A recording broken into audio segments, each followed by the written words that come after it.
hürmetlik mehmanlar, akalar, ukular, hadi sınırlar. Bugünkü bu stratejiye hakkındaki ilmi yığınga hoş geldinler. Hem onların kademine merhaba. Endi şu yığınını 2-3 aydan beri stratejik planını sizip, yeterlik resmiyetlerini bitirip, kıymetlik mehmanlarını çağırıp, kılgan ve şununla baştan ahire riyasetçilik kılgan Uygur Mağrib uyuşmasınınki mesulü Necat kardeşimizne hem size kıpırışık teklif kılma. Kale Necat Efendi merhamet. Assalamu alaikum hürmetli kıylandaşlar, adisinin akıfkılar, emanlar hoş gelipsizler. Aldı bilen rahmetimni Jirak'tan gelgen akımız Doktor Erkin Ekrem akımızga ve bu liksiyenin yeni bir liksiye Joğan Esed Süleyman akımızga rahmetimizni bildirimiz. Ve onun için bugünkü liksiyege kıymetli vaxtlarını çıkarıp Jirak yakının gelgen barlık kıylandaşlarga rahmet. Emanlarının baskan kadınlarına Allah köp ecir versin. Bizden davayımız bir çoğun dava. Bununla fakatlamki bir liniyelik kişilik bağlanmayı da her xil şekilde, her xil usullarda, her xil yönlüşlerde işilip verişten birge ve her xil bilimlerini ilişki doğru kildi. Şu sebepten biz Uygur Mağrib uyuşması 2013 yılı 1. aydan başlap her xil temada liksiyeyle bir kilovatımız. Bu katım 6. aylık liksiye temimizde Jirak'tan Doktor Erkin Ekrem akımızdan ve Şehzade Esed Süleyman akımızdan teklif bulduk. Bununla ait kıymetli yaxşı bilimler var. Biz ait ihtiyaclık boğan. Ben sözümü uzatmayın, vaktimiz kısra bulunup gitti. Sözümünü ben riyasetçiye tapşırıp vermem. Yeni bir katım hemen hoş geldiniz deyim. Rahmet. Hoş Necat kardeşimizden Allah razı olsun. Şunundaki Necat'nınki kuluğu kol bulup şu sorununu hazırlaşka maddi ve manevi güç katkan barlık kırındaşlardan Allah razı olsun. Ecrini kıyamet günü hiç es katmaydıgan günde hessilep versin Cenab-ı Allah. Hem de her kandak yığın, her kandak sorun Cenab-ı Allah'ın kalamı ile başlansa onun muvaffakiyet buluşu, onun tesirlik buluşu muayyen iş. Şunun için bugünkü bu sorunumuzda ilgili deklam Kur'an-ı Kerim'in talavat kılışıyla başlayınız. Kalemisi Karilerimizden Yasin Karim Sürü Tebarek'ten Vuhbese Sehnek Mehmet. Euzu billahi mineşşeytanirracim. Bismillahirrahmanirrahim. Tebârekellezî biyedihil mulku ve huve alâ kulli şeyin kadir. Ellezî halakal mevte vel hayâte liyebluvekum eyyukum ahsenu amela. Ve huvel azîzul gafûr. Sadakallahul azim. Ey Allah, anlığanlarımızı yaxşı anlap, əməl qığıl nəsib qılsın.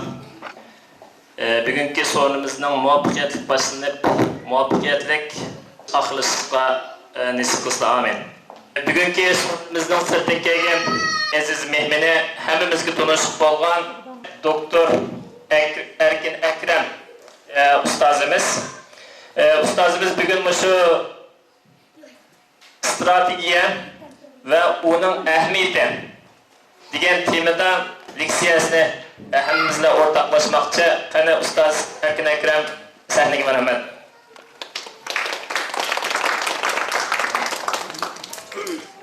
Menden kichiklarga izzat, menden cho'nglarga hurmat, hammalarga selamun aleyküm. Bu strategiya degan ism bu nima? Konu Grekçeden kelgan ism. Keyin Latincha o'tib, başta Fransa tilida, keyin İngilizlarning tiliga 19-asrga kirgan. 19-asrdan keyin Japoniyadan Xitoyga kirgan, shuningga dunyoda umumlashgan bir hukm.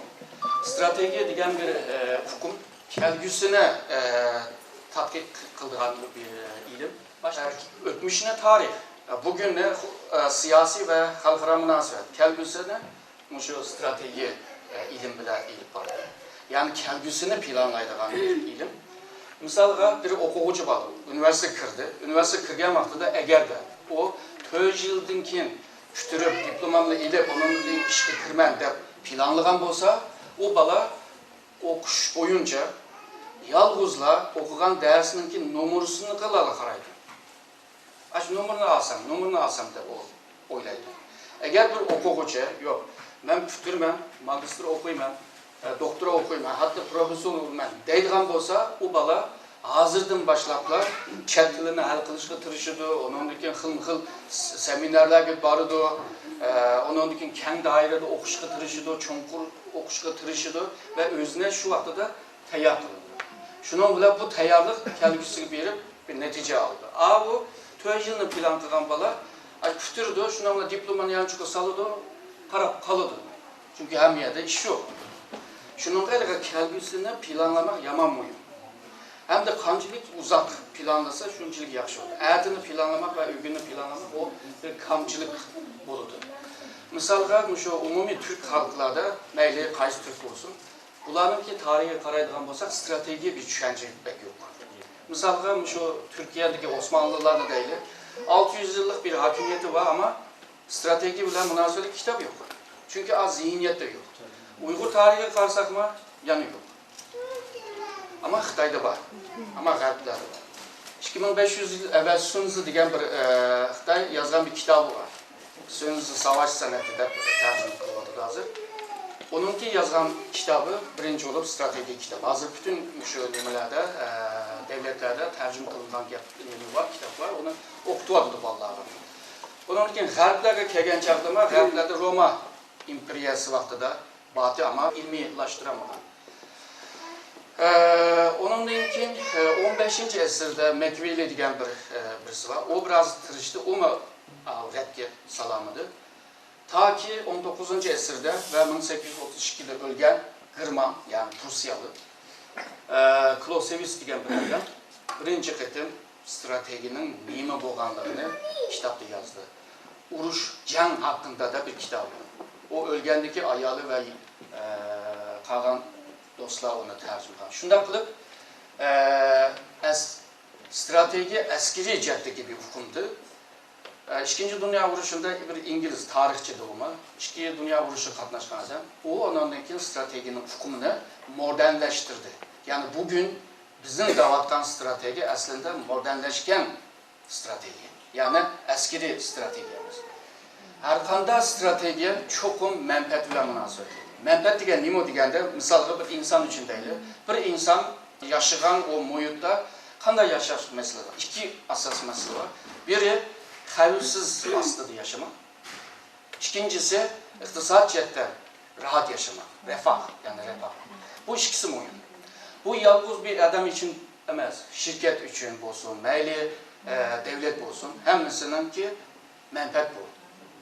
Milli menfaat degan vaqtida her qanday bir devletninki milli menfaat degan vaqtida çok xil bo'ladi. Birisi devletning bekası. Beka degan kelime bizde pek işletmeydi. Yani devletinin devam buluşu. İkincisi halkının refahı. Yani halkınınki turmuş seviyesini yükseltiş. Orhun yazıqını belki okugansızlar, u yerda Bilge Kağan'ın deyilgan gibi var. Men kecha kunduz tirishib, qor terlerini ayqitib, xalqni yegizish, ishgizish va kiygizish va ularni erkin qilish meningki ishim bo'ldi dedi. Yani her qanday bir devletin reisi halkını bakamagan takdirde onu o devlet çıkıldı. Şununla devletin esas iki menfaat var. İki menfaattan başka menfaat var mı? Misalga bir yerde Xitay'ınki menfaatini anlatıyorum bir yerde. Xitay'ınki şu devletinki devam kılışı ve halkınki refah ile birlikte medeniyet, kültür alaytligini Xitay qo'llaydi. Onun için Xitay keyingi zamanlarda imaj projesi degan bir narsani taraf qildiryapti. Belki sizlar bilasizlar. Xitayga borgan vaqtida ko'ringan shaharlar hammasi yaxshi silingan, binolar yaxshi silingan. Borgan adam hayron qoldi. Bu taktikni şu millatdan evvel 139 yılında Jiang Chen degan bir Xitayning O'rta Osiyo bag'an vaqtida chiqitim berdi. Hal qilmay qaytib kelgan chaqda Xitoy hokimiyatiga deganki. Bu O'rta Osiyoliklar bizni bilmaydi. Bizning boy, bizning cho'ng, bizning nocha o'g'limiz bilmaydi. Yasab, hamma yana yasab, undan keyin bir ko'rsataylar, undan keyin ma'qul deydi. Haqiqatan o ishga yaradi. Undan keyingi Xitoy hokimiyati hammasi shu imaj projesini ishlatadi. Hozirmi shunda? Ama bu ikisi esas. Hem de menfaatini tapdık. Menfaatini ilim cəhdə bunu nəh görüş üçün bunu nişanlaşdırmış. Bu nişan.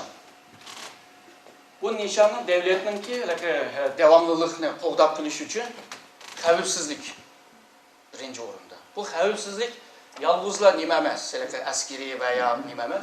Devletinin iyilik hukuku ve siyasi tüzüm. Mesela bu tüzümleme qoğdar. İyilik hukuk, tüzüm. Onun için devletinin ki xavfsizlik, devletin xavfsizlik yalnızla çiğra xavfsizlik emas, iç xavfsizlik, taşqı xavfsizlik degende. Onun için cemiyetinin ki xavfsizlik, yani bizning hammamizning ki xavfsizligi, iqtisodning xavfsizligi, enerji xavfsizligi, medeniyet yani kültürning ki xavfsizlik degende nurg'un xavfsizliklar var. Bularını nişanğa aylandırıyor. Yani menfaatten nişan çıktı hazır. Onun bana neymi ki halkın refahı, yani halkın turmuşu diyen yeri kelgen çağdığıma okşaş, aşınırıma okşaş, yalnızla iktisadının ki terakki edemez. Cemiyetinin ki terakki edemez. Cemiyetinin medenileşme. Digendek neymilerime bununla kırdı. İktisadi, Mağribinin ki, cemiyet nimelerinin ki yükselişi, yani bir milletin yükselişi. Mesela otobüsüge çıktık, hayırları, çoğunları yer vergen olsak, bu medeni davranış. Bunlar yükseliş lazım. Her yere tükenmemiz lazım.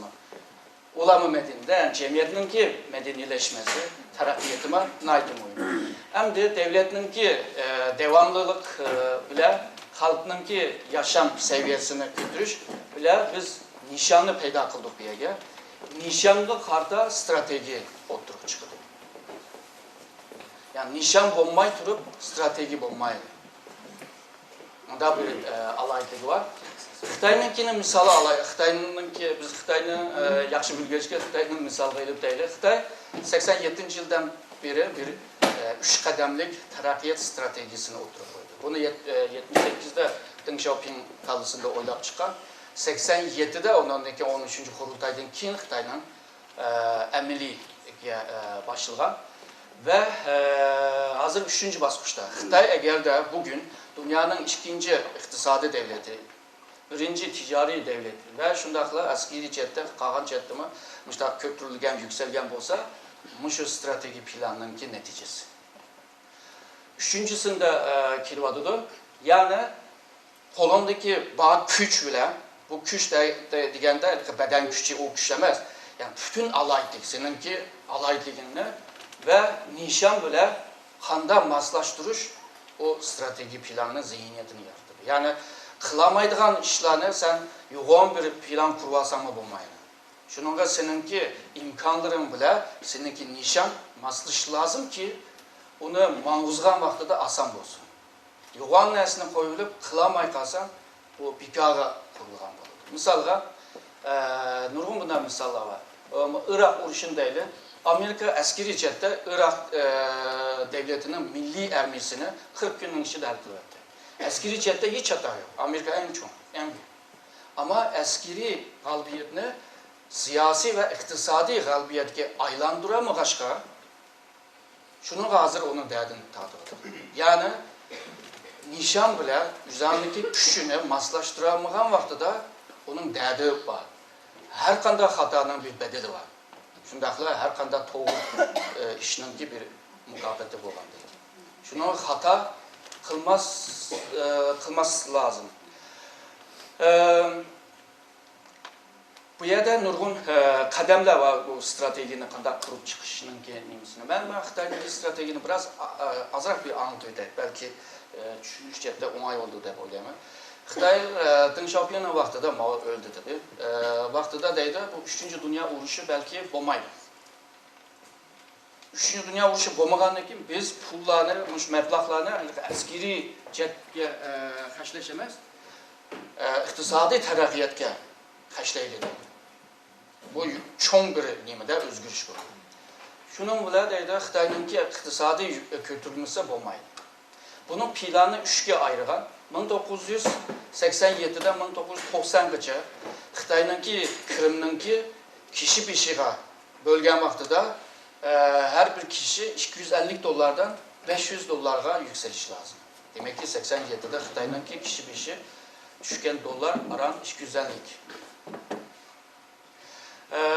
1990'dan 2000 yılgacha bu bir katılım kildi deydi. Yani 500 dolar 1000 dolarga aylandı. Yani 2000 yılga kelmey turib Xitoyninki milliy Krimninki kishiga tarqatgan vaqtida 1000dan eshib ketgan. Yani bu kademler Deng Xiaoping'in kademinden çakan amalga oshirdilar. 3-chi qadam bo'lsa 2030 degan, hozir 2020 deganni o'zgarsak-mi deb Xitoylar muzokara qilyapti. Yani 2030gacha bu kishi beshiga tushgan o pulni 2 ga qatlash.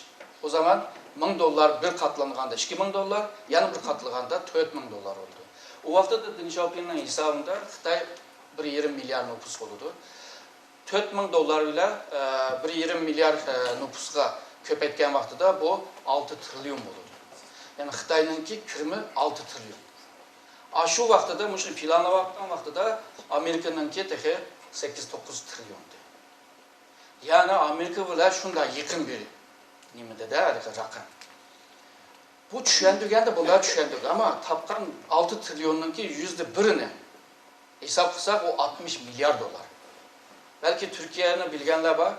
Şu IMF'ye bağlılık kalkan vaxtıda 1 milyar dolar qaz iliş için yaldırıp kımgan işi kalmagandı öz vaxtıda. 1 milyar dolar.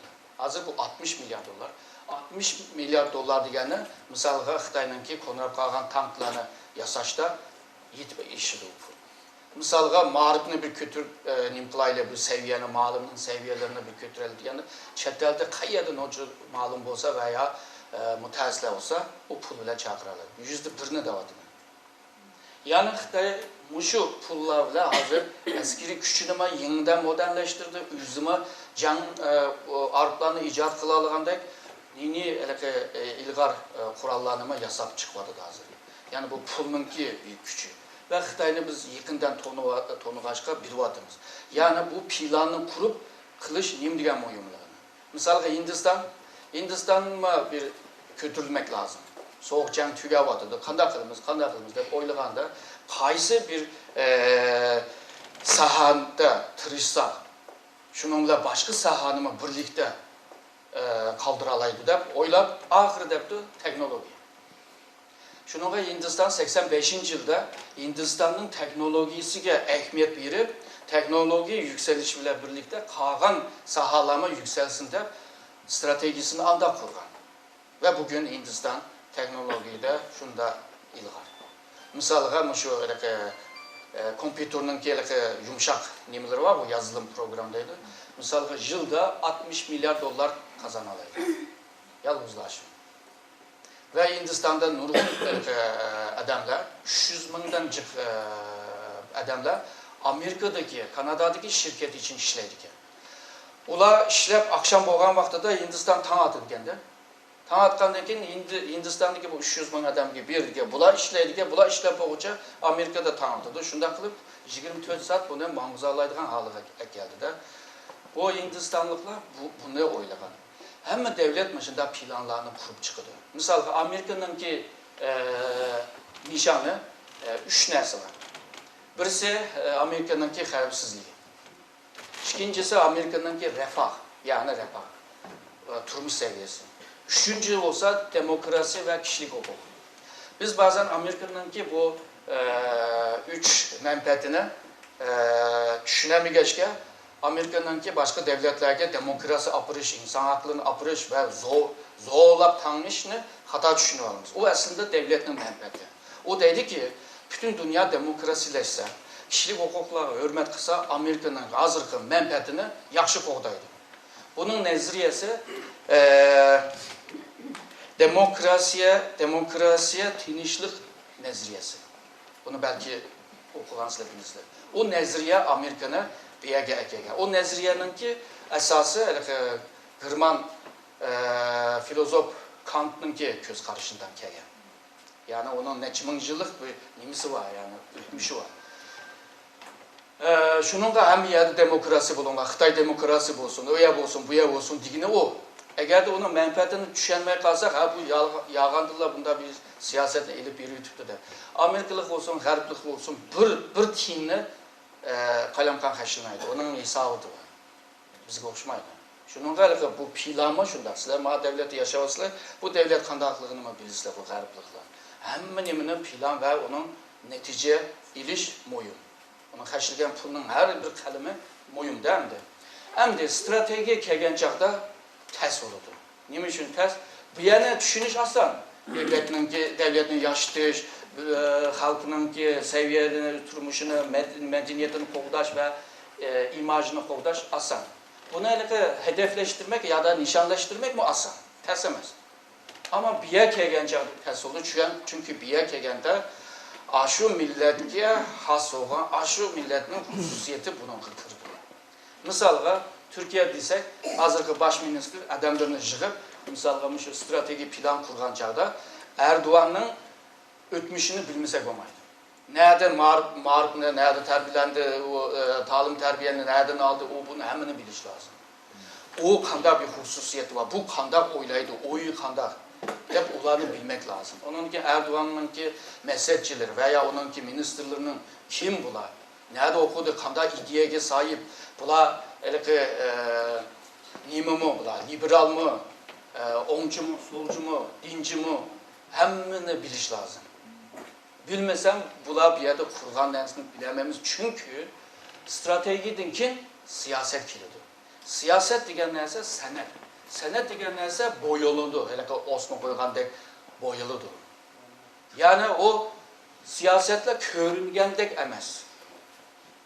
O üşürün. Çünkü ne üşürdü, stratejini üşürdü.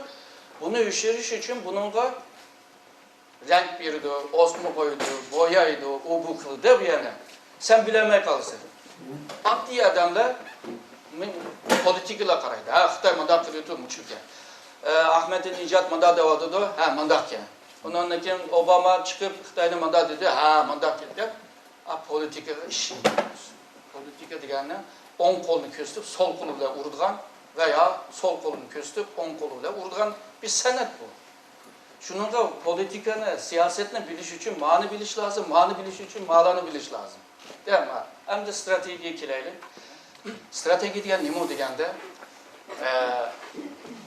oturup koyulgan nişanlı yetiş için kolundaki bütün meyli menfi, meyli müsbet kanda imkan bozulsun hemmine bağlaş lazım. Hemmine hiç nimi koymayın. Bahalap onunki planı yartış. O planı siyaset ile manzuş. Yani məqsədə erişmək için şunu birinci kadem stratejinin bahalaşı. Kançilik kən, kançilik uzak, kançilik çonkur bahalayalıysa hata aşınçilik az olur. Kançilik kan bahalısa hata aşında köp olur. Uygur halkı bu cihette kamçılık nurgun var. Çünkü bizim ilim ciheti var, kamçılığımız var, hem bununki tarihi sebepler var. Nurgun Xitay hakimiyetinden töpeyli. Şununla biz köpünce zamanda bir meseleye kargan çağda hissiyatga bekerek kılmaz. Tuyguğa ya da arzu kılgan nersimizge. İzleyen millete köp zamanda arzusunu aldı plan koyducu. Xitay bir çökep gelse, Xitay bir yokap gelse ya da Xitayga insap berip Xitay bir tüzelse bizni ezmisi degende onlar hemisi arzu. O arzunu rast kılış hata kılmak degen ki. Çünkü Xitay Şark Türkistan'daki bir zeminde onu Şark Türkistanlıkla bekbitçen bir ülke, bula devlet kursun ya da bulağa kön göleli, bulağına bir bizine akibalı kılaylı mümkün yetiyor. Devlet kurulğandan hamak şu məqsədlərə erişiş üçün en kanlıq, en katı kolluk siyasi işidir. devletlerin arasında mı muşu işki meselesi tokunuşup kalgan çağda birbirisiyle can kılıyor. Birbirisiyle uğraşır. Can kanlık siyasettir. Siyaset kansız siyasettir. Şununla birisinden o üzerine arzusunu rasmi gidip onun o şekilde bahalasan hataga çıkarsın. Şununla bahalaş mühim. İktisadi, siyasi, askeri, kişi, medeni seviye hemmini bahalaş lazım. Kılalayımız mı, kılamayımız mı? Nim ba, nim yok. İkincisi strateji'nin karar veriş. Hemmini bağladık, hemmini çıktı. Müsbet tarafı bu, yaman tarafı bu, artık tarafı bu, kamçılık tarafı bu. Degендek hemmini bağlap olgandan ki karar vereydi. Kandak bir karar vermiş. Misalga, bu strateji degen kelgüsüge karap orlaştırgan veya tünügün yasıdı desem, Uygurculuğu yaxşı düşmeyken yasıdı degen kelgüsünü yasaş üçün bir ilim boğaçta kelgüsünü cıhnasını bilmeyimiz. Şuna koy, kelgüsünün im bolğanlığını pek yaxşı bilemeyiz. Ama bazı zamanlarda bileriz. Qanda diye değil. Bir dihan, 3-cinin 21'den evvel çokum buğday teriş lazım. 21'den kinki buğdayla paka olurdu ve danlık olmaydı. Bu dihan 3-cü teriydi o. Ama şu dihan bilirdi. 6-cı ayda 7-ci ayda buğday uğruyor.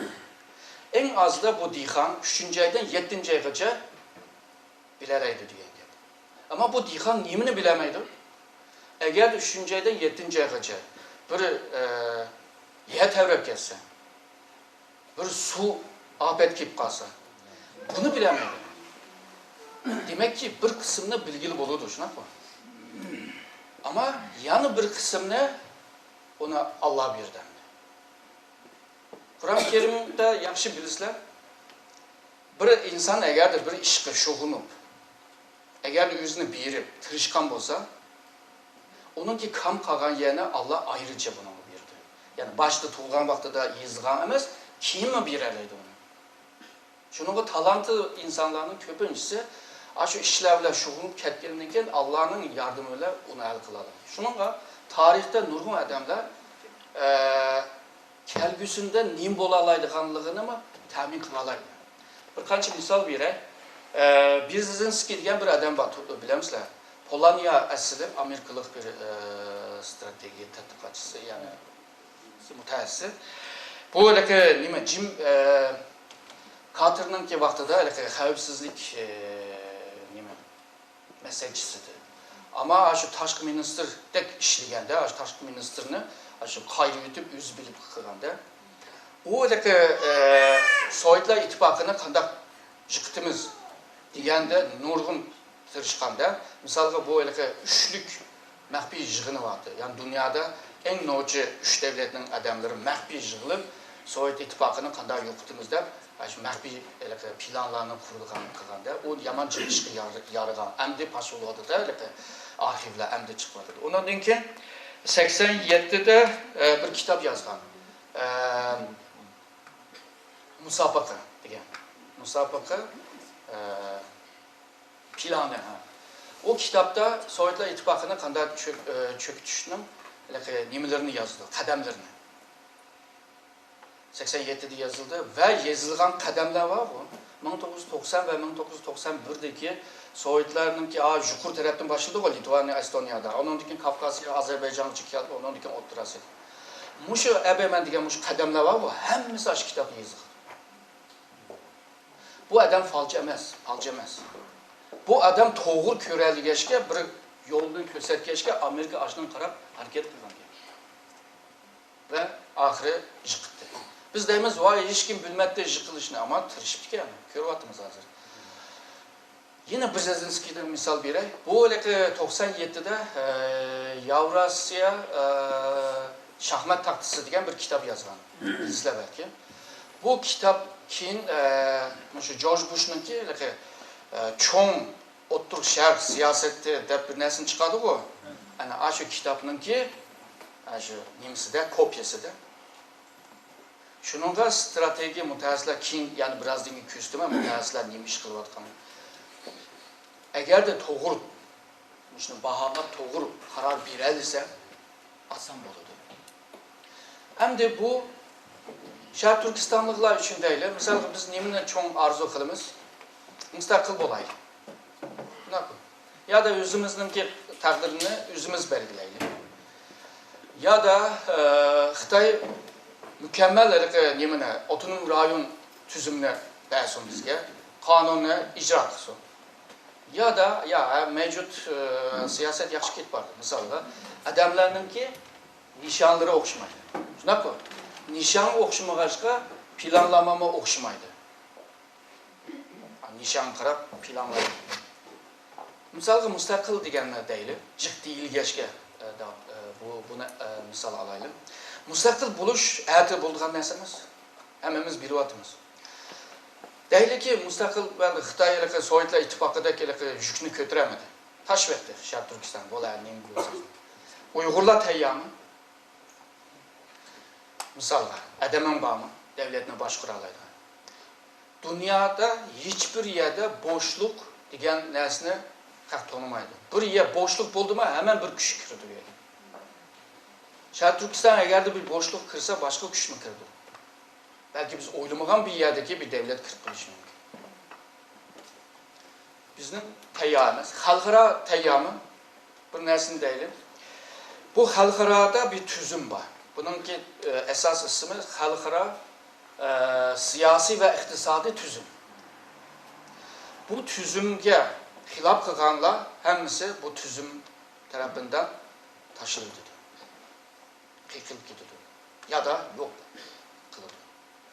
Bu tüzüm kiremigenken senin iktisadi, bütün diplomasi münasebetler hemisi çekildi. Hareket kılamayız. Mesela Türkiye Cumhuriyeti 23'te kurulan vaxtda da Lozan kilişiminde bir kilişimge imza kıldı. O kilişimin esas məqsədi Türkiye Cumhuriyeti'ni tonunla, bunu bir devlet de tonunla.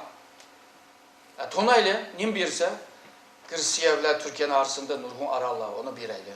Onun için biz emperyallik niyetinde emer.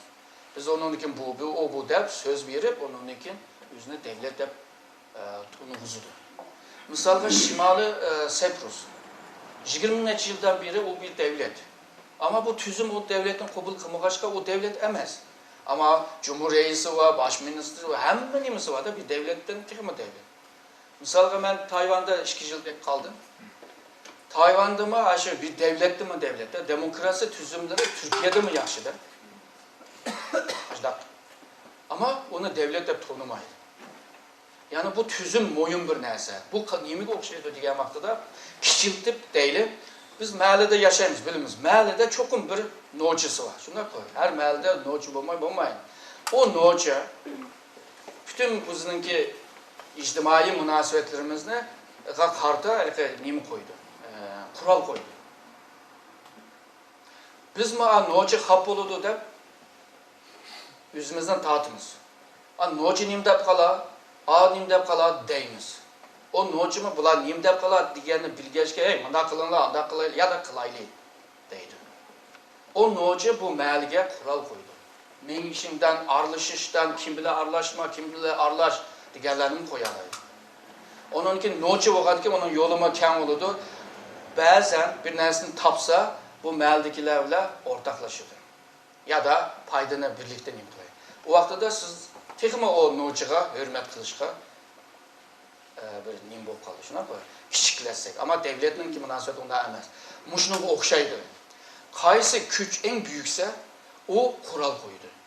Mesela 19. əsr boyunca İngilizler koydu dünyanın kuralı. Bazı kurallarını unuttuk. Mesela maşinle onda aydaşma, solda aydaşma. Mesela. Onda aydaş Amerika koydu. Solda aydaş İngilizler koydu.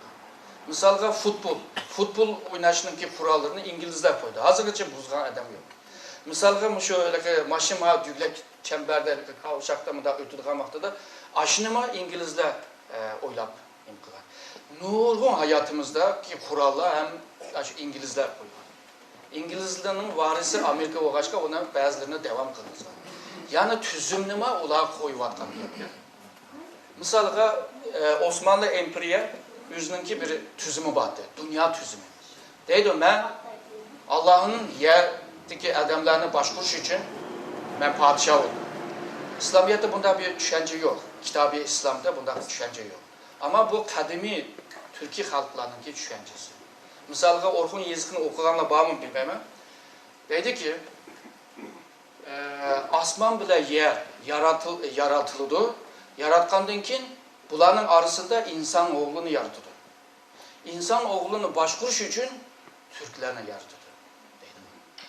Bu dünya sistem düşüncede cihan düşüncesi bu. Cihan, girdiğimiz var cihan düşüncesi. Bu Xitaylarda mı var? Türklerde mi var? Osmanlılar İslamiyet'le kabul kılgandan kin yana aşında oylaydı da bu adamların başkuruş Allah'ın ruhsatı bile, Allah'ın lütfu bile başkuruvadı. Digendek değil. Şununla o Avrupa'nın aşında başkurman dedi. Misalga en başta Fransızlar. Kilido. Ya bizge muşta ticari imkanlarını tonusan da. Sen manga bağlansan, beni padişah desen makuldu. O ticaret için kegen adam çokum değil de o. Çünkü menfaatine ağam, lakin seni padişah desen ne buldu demesem. Onun için Venedik'teki, İtalyan'daki o ticaretçiler, hemisi kirli. Etraftaki hemisi kirli de, vay padişahım çok yaşa der. Onun için o imkanlarını alır değil mi? Padişah bunu nimde böyleydi, hemisi manga biat oldu. Hemisi manga bağlandı. Ben dünyanın ki hakimiyetinin bir şey. Osmanlı'nın kurgan dünya tüzümü bu. Hem manga bağlanırsa haraç birisler, haraç demiz bu ya. Haraç birisler, onun için ben sen sizlerden benim istesem birisler, mesela can kitimi, alay askerine kâdı deyme, kilisler. Ben bunda bir dünyanın. Ama kinki zamanda Osmanlılar Avrupa'ya karşı aciz kaldı. Aciz kalan kaçan 1793 yılda Osmanlı padişahlığı İngiltere'ye birinci elçisini evetkenden itibaren Avrupa, bu kıta Avrupa'da şekillengen o tüzümünü Osmanlılar kabul kıldı diyen. Yani ebemen diyen cihan tüzümü tüydü. Xitaylar 1861'de kabul kılan. Ruslar olsa Büyük Petro, Uluk Petro vaxtıda 17. əsrlərdə kabul kılan. Şununla bütün dünyada kıta Avrupa'daki o tüzümünü bütün dünyaya yayıldı. Bugün Amerika bu tüzümün peşinde. Amerika Sovyetler İttifakı yıkılgandaki dünyanın birinci devleti oldu, bir numara. Ama bunu uzun yaşayamadı. Clinton bile yaşadı, George Bush bile hatalıklar bile tüküdü bu. Kalan güçlerini yükselip adı da hazır. Onun için Amerika'nın ki yayılgan kolunun ki uçları hemisi sundu. Sungandan kin deydi, hem de bu hem benim ki aralışmamay. Amerika'nın menfaatiga bir vaz ziyan bireleydiğen qaysı güç var? Ne o karısa? Avrupalıklar biz bile okşay ideyedik adamlar. Demokrasi, insanlığı o bu. Demokrasiyle bulduğun olsa can kılmaydı. Çünkü demokrasi devletlerde birbirisi can kılmaydı. Bulup mu can kılışının ki kararını ilişmek ters. Çünkü ministerlikten makul deyiş lazım. Ondan evvel mutabiye ministerlikten karar geliş lazım. Meclisine eklenme. Ministerler kuruluğa ekiliş lazım. Parlamentoya ekiliş lazım. Onun için Cumhurreisi olsa Cumhurreisi imza. Ondan başka cemiyetin ki içtimai nimeler var. Kamuoyu. Cemaat fikri var. Gezit var. Jurnal var. Bula yazıp kılıp da yani tosaklık var. Şunun kadar asan uğraşamaydı, karar veremeydi. Diktatör devlette başlık hemen uğraşaydıysa hemen uğraşalaydı da. Şunun kadar Avrupalıklar biz bile uğraşmaydı. Amerikalıklar da öyle. Demokrasini kabul kılan devletlerle biz bile uğraşmaydı. Demokrasini kabul kılmayan diktatör, despot, bunda devletler bizge ziyan kildi. Doğu Karabağsa o Xitay. Şununla hazır Orta Asya'dan çıkmakçı, 2014'ten bilisler. Hazır nimeden çıkıp oldu Irak'tan. Asla küçüğüne Asya Pasifik'e kit vardı. 2020 gece Amerika bütün kural gücünün %60'ını şu rayonga yerleştirmeyecek. Mesela 11 nimesi var, uçak gemisi. 11'de. Bütün dünyanınki stratejik, ehemmiyetlik yerlerde bular. Denizde. 6'sını aşı Xitay'nınki etrafıga koymakçı. Yani 11'ninki 6'sı eşeklidir diye. Demek ki Amerika hazır Xitay'ını ciddi bir rakipten görüşke başladı ve onunla bisim işliyordu. Bu stratejilik bisim. Can emas. Ben bu stratejilik bir bisim bile seni makul deyizim. Benim menfaatimge çekinme, ya hemkarlık kılımız, senin paydalsa ben alıma, ya da bu bisim bile seni makul kılımız. Her iki devlet uğraşamaydı çünkü uğraşıdığın olsa Amerika yerim can buludu, Xitay çökep gidiyordu. Şuna bu iki devlet aldırıp uğraşmaydı. Şu uğraş buluş mümkün. Mesela Suriye'de Amerika'nın kolluğun bile, Xitay'ın kolluğun adamlar uğraş kısaldırır. Asya Pasifik'in başka yer. Bu buluş mümkün. Buluş mümkün. Vekaleten uğraş. Buluş mümkün ama ikisi kemeydi. Şununla Amerika'nın, Xitay'ın muasır ağan ahvalını karapla, vay ya düzgünmüş Amerika Xitay'ın uğraşan oldu desek, hata oynap kalmaz.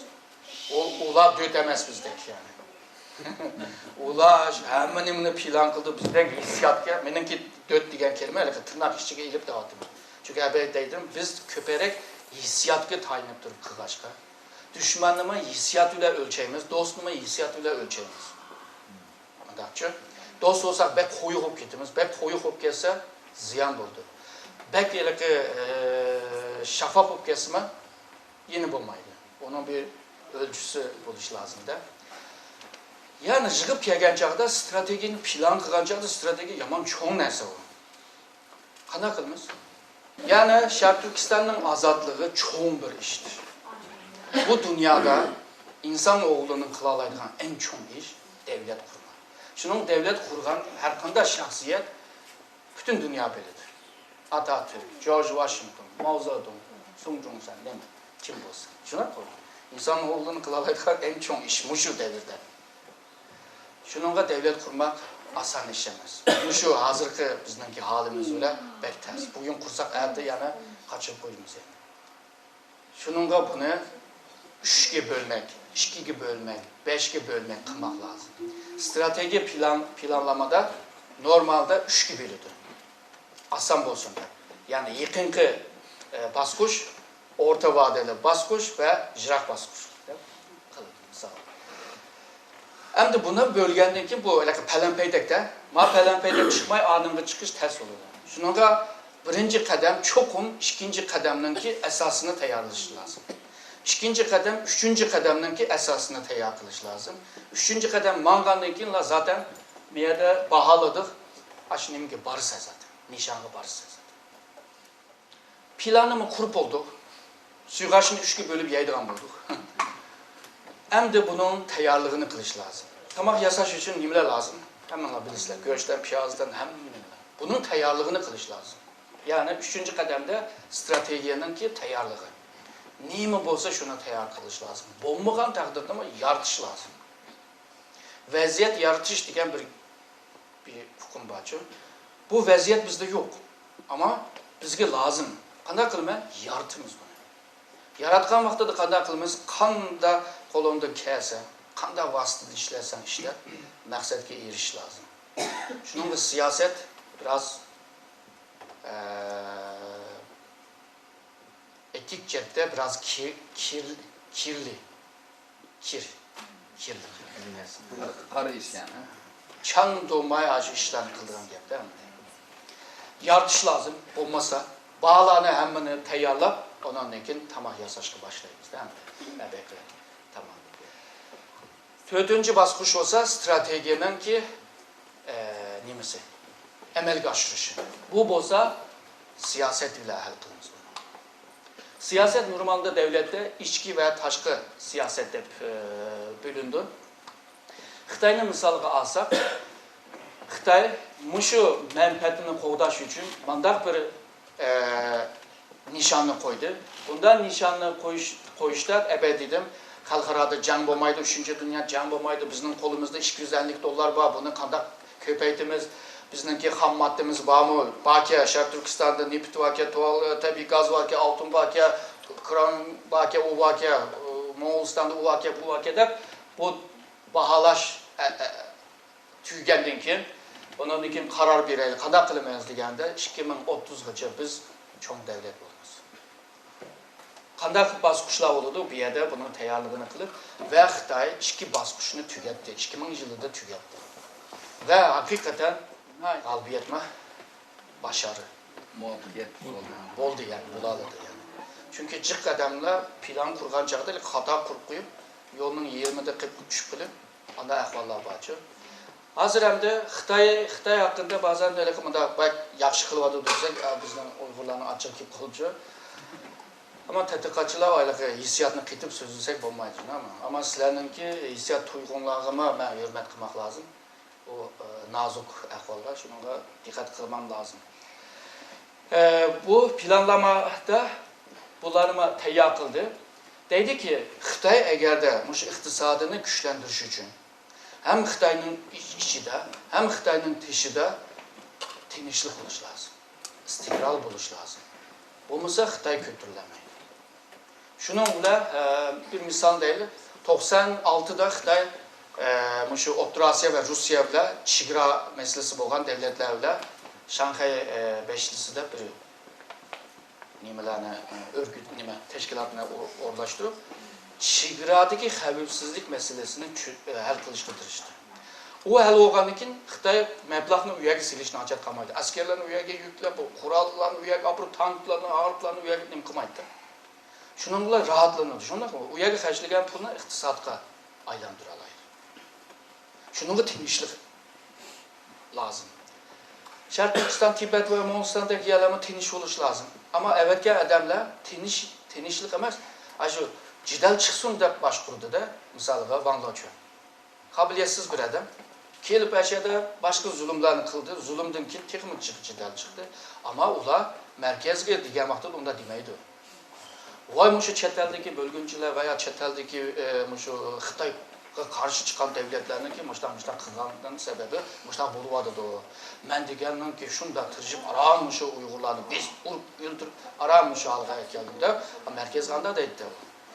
Bütün muşu Xitay'ın ki çet çigrağı evetken valiler hem sımıştan kılgan. Hiçbirisi bundan kılmaganda. Yani onun için Can Çungşen bir nim kıldı dedi. Yine okşaş çıktı. Özgürüş yok. Şunun okşaş içki, istigral, moyun. Taşkı xavfsizlik yani tinçlik mi moyun? Misalga hazır çet devletlerde tinçlik olmay kalsa Xitay malını nəyə satıdı? Baza eğer de yoksa bu malını nəyə satıdı? Misalga Sudan'da bir devlet var, o işkiga bölündü. Xitay'ın sağlam məblağlar ya da kur kaldı. Libya'da 3 milyar dolar məblağ vardı, uyad bir cidal oldu, alamadı hazırca. Kim alamı almaz mı bilmem. Yani aşında tinçlik olmasa taraqqiyatga ziyan verdi. Misalga Xitay malını satkan vaxtda nereden çıkıyordu? Asya Pasifik'ten çıkıyordu. O Malaka boğazdan ötüp Hindi Okyanus'a, o Körfezge, Arap Körfezge, İran'daki Körfezler gelip onun için Avrupa bağımı, Afrika bağımı üyeden satıldı. Ya da üyedeki malını mı da değil ya, evvel ben kösetken yolunun bir yerinde, yalnızla uzun yolunun bir yerinde bir çatak çıksa Xitay malını eklemeyin. Bir yer. Mesela Hindistan bile çatak çıkmadı. Hindistan dedi ki, benim su nimemde, menpet su sahası var mı? Ötemez. Ya da Malaka Boğazı'nın birisleri, Singapur devleti üyedi var. Amerika'nın ki bazı Ermenis var, bazı var. O boğazını kesken Xitay ötemeyin. Şunun Xitay bunu oylar. Bir yanda Burma, Myanmar var mı? Ayağı ötmey, bağmay durup Myanmar'dan çık gideyle, yönlenge bağlapla, nereden çık gideyle dedi. İkincisi, Pakistan'ın ki deniz koltuğu var mı? Bizler öyle Gwadar portu. O yani yasaf Şərq Türkistan yoluyla kirmeyin. Hem de Pakistan'da tinçlik ahval diyemeyiz yani. Çatak var. Burma olsa, Myanmar olsa tuyuksuzla Amerika ile yıkılmış bir. Hazır Xitay'ın ki o iki plan emel aşırı tez. Malaka Boğaz'da Amerika uçak gemisini yerleştirdi. Hem yani aldı. Xitay şununla taş yolunu, kuraklıktan yol açaylı da yeni İpek yolu da planı kurmadı değil mi? Xitay'dan Türkiye ve Avrupa. Tömür yol, taş yol, hava yol, neft yol, tabi gaz yol. Yolunu yasavadı da Xitay. Nerede mışlar tömür yol bizim olsa meblağ salıdı. Xitay hazır. Otur Asya'da mışında. Tinişlik lazım. Ama dünya her zaman tinişlik bulamaydı. Şuna koy. Yakında köydük, otur şarttı. Ondan sonra 2008'deki iktisadi kriz bile Avrupa, Amerika köydük. Bu bazala eğer de acizler çıkan vaxtda Xitay malını kim alırdı ya da almaydı ya da Xitay'a məbləğ salırdı zaman diyen mesele çıkırdı. Hazırca Xitay şöyle ki esas kuruluşlara məbləğ silip onu canlandırıp ötküncü iktisadını, tərəqiyyətini tutuvadıdır. Mesela bankının ki üsümünü tövenge çekip şununla banka pul koysan bir paydası yok üsüm tövenge olan gibi. Şununla ilip xəşləydəysə şuna koy. Bir paydası yok ki ilip xəşlənadaydı. Ama Xitay halkı 20-30 yıldan beri tərəqqi kıldı ama hazırgacha ensreçleri var. Tapqan pulunu saklap koydu. Ertügün bir nim bulup kalsa dep. Yani özleri o devletke bakan işkencinin acizliği. Şunun Xitay halk pul xəşləməvadıdır, bazağı pul samayvadıdır. Devlet bolsa pul silip hazırki ötkünç vakti var, o kriz vaktini ötküz olayla onun için tüzüldü de tırışvadıdır. Şununla Xitay'ın ki taşkı siyasetinin ki esası yalnızla yegane məqsəd yurt içinde ve yurt dışında yani çetelde istikrar ve tinişlik vəziyyətini, muhitini yaratış siyaseti bu. Şununla nurgun cidəller var, bek arlaşmaydı. Bazı cidəller var, arılış oladı. Mesela Sudan meselesiyle Çin arılış oladı. Çünkü ayada mənfət var. Çünkü tərəqqiyyətiga faydalıq bir əhval var. Şunun arılış olmalı. O arlaşqanlıkın Qərb devletler tıllaydı. Bu kanlar adını. O ya da nime adamlarını öldürüyorsa, Müslüman bile Hristiyanla uğraşıyorsa, cidəller bulu, Qərblə nimlərini qollavadı, Hristiyanlarını. Xitay Müslüman tarafını qollavadı, işkanla uğraşamadı. Her iki taraf kural situadıdı, bula uğraşıyordu. İnsani cəhətdə bu doğru nəsəməz. Ama Xitay'ınki mənfəti bu başka. Bazı şunun da ciddi meseleler var, icra turvalı. Mesela Suriye meselesinde icra turvalı. Rus nimesi şunu depla, cim turvalı. Çünkü bir yerde cidel çıkışını halamaydı. Otur şartta cidel çıkmasın, kalemkanlık çıkmasın, tinişlik olsun, onu arzu kılır. Ama Xitay'ın arzu kılgandek tərəqqi kılmayvadı da bazen. Aşında boğulan takdirdime Xitay bu cihetten katı tırışıvadı. Yani 2020 ya da 2030'gacha içinde teşhide tinişlik muhitini yaratış bunlarınki taşkı siyasetinin esas. Bunu bilgenlikle Xitay nemiş kılmakçı boğandığını bilimiz. Xitay'ınki mənfəti nimlərdə, nimlərə qarab davadımız bütün niməyə, mənfətiga, iktisadi siyaseti, enerji siyaseti, xəvfsizlik siyaseti, siyasetinin siyaseti, kültür siyaseti ve milli imaj siyaseti de bir qancha siyasetine oxşaşlar mağzuvadır. Xitay. Bularni bilib bo'lgandan keyin Xitay nemiş qilmoqchi bo'lganligini bilsa, bizda bir gap bor, o mozaydan qichishi nima uchun? Hamon samonliqdan. Bularni bilgandan keyin Xitay nemiş qilmoqchi bo'lganligini bilsa, nemiş qilmoqchi degan narsani bilgan vaqtida onu oldini ola olasiz. Nemiş qilyotidu degan yer kelgan chog'da qarab qolsa, chunki bilmaysa, kit bordi. Nemiş qilmoqchi deganini bilib olsan, bo'ldi. Sen onun qarshi tadbir ola olasiz, to'saqlik qila olasiz, hamma nimani qila olasiz. Shuningga mushu yer eng muhim. Ya'ni strategik plan qilish yeri muhim. Çünkü misalga Erkin Ekrem planlagan bo'lsa, meningki o'qigan ilm, bilim, tushuncha, ideologiya, ideya hamma nima meningkiga qarab qilmizda. Ama sen meni tanımagandan keyin meni tanımay qolsa deydi.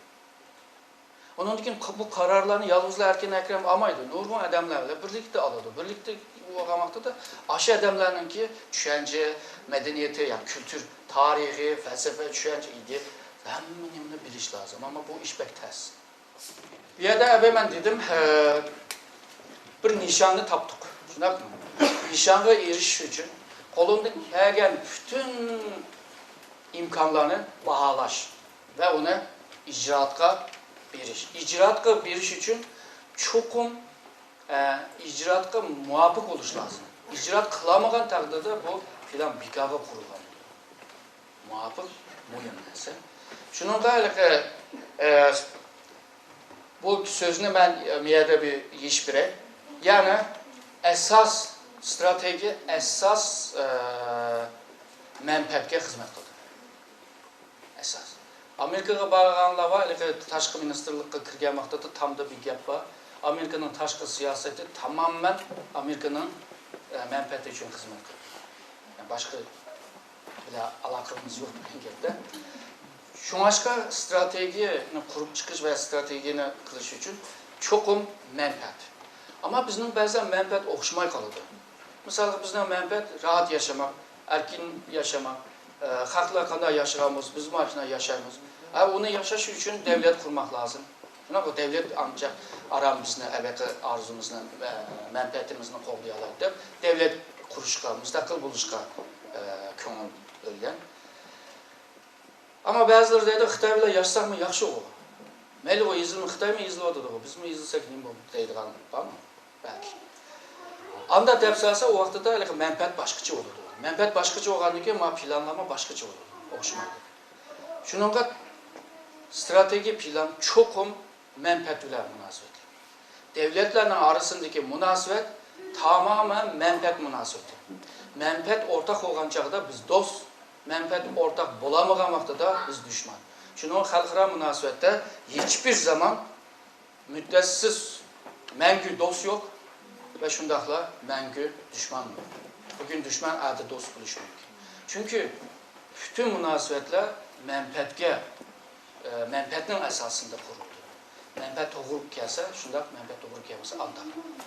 Biz bazen düşermeye kalmaz, bugünler düşman durup neymiş ki münasebetleri yıkındı da. O da mesela. Onun için bu nişanga yetişi için çokum muvaffak ve icra kılalaydıgan bir muhit buluş lazım, imkanlar buluş lazım. Üçüncü olsa bu bütün muşlarını icra kılıp netice alalış lazım. Yani icra kılış lazım, netice alalış lazım. O zaman kurgan strateji işi yaraydı degan gapda. Strateji degan nima degan vaqtida qilmoqchi bo'lgan arzu. Mada qilaylik, azod bo'laylik, erkinlik bo'laylik.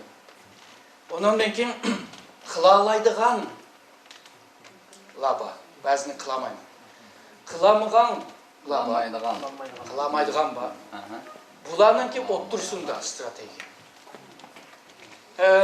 Stratejininki hukumları devletlerde biraz özgürlük. Başta dedim bu askeri icaatdan kelgan bir hukum. Ondan keyin devlet seviyeye kırdı. Devlet bu stratejiyi kurgan vaqtida iqtisodiy, siyaset, askeri, teknoloji, cemiyet, psikoloji hammasini ichiga ilib turdi. Burun yalnızla askeri, yani asker jihatda bir g'alabiyat qozongan. Nurgun devletlerde bu devlet seviyedeki strateji hukumuga başkaca bir isimler bergen var. Mesela Grand Strateji degan bu İngilizlerden koygan. Amerika'da bolsa milli strateji deb koygan. Fransızlar bolsa total strateji deb koygan. Bular hemmisi o'xshash ma'noda. Yani devlet seviyedeki strateji degan gap. Ama stratejininki netice iliş için eve bunların hepsini diyendim benimki tanımda. Yani hususiyetini debüde çokum strateji plan kurganda bütünlük buluş lazım. Bir yakam kalmış. Bütünü bile. Birinci şart. İkincisi tırışcanlık buluş lazım. Yani intiliş buluş lazım. O dağın yerde olmaydı. Eve ben diyende taramcılar oturup yağmur yağsa, buğdayga su kelse de o bulmaydı. Çokum yerine çepip, şunak mı suna ekliş lazım. Havaga karab kalsak bulmaydı. Hava iklimde. Çokum intiliş canlı buluş lazım. Onun için aldığını köreliş lazım. neyim buldu? Evvel bir dihanı dedik, 7. aygacha körələydi. Bəzi nərsələrini körələysə, çünki o sabit. Sabit olmayan neyim o desə, hareket qılıb atqanda, özgürçən bolğan nərsələrini körəlməyimiz. Onların aldığını körəlməyimiz. Xalqara münasibət aşında aldığını görüş bəq təsir olan bir ilim. Asmandakı bulut, yer yüzündeki xalqara münasibət en özgürçən, yəni özgür təsir. Ama sen mütehəssib olğandan ki, əbəy deyəndə o devletinin, o halkının ki, həminimizini biliş lazım ki, hiç olmasa bir kısım nemi boludu deyəni tahmin qilish lazım. Bunu kılamısan strateji kuruşuna hacet kalmaydı. Şuna koyun. Dördüncüsü, muvaffık, yani icraat kılalaydıgan derecede buluş lazım seviyede. İcra kılamısan onunki ne manası var, değil mi? Strateji ile münasebetlik tədqiqatlar, bu ikinci basış. Birincisi strateji nemo depoldu.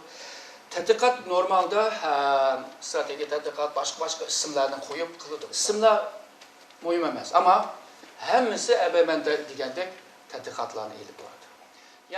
Yani qanda bir нәрsə digən vaxtıda bir yana bək uzun anlatmay çakan ötəkidir.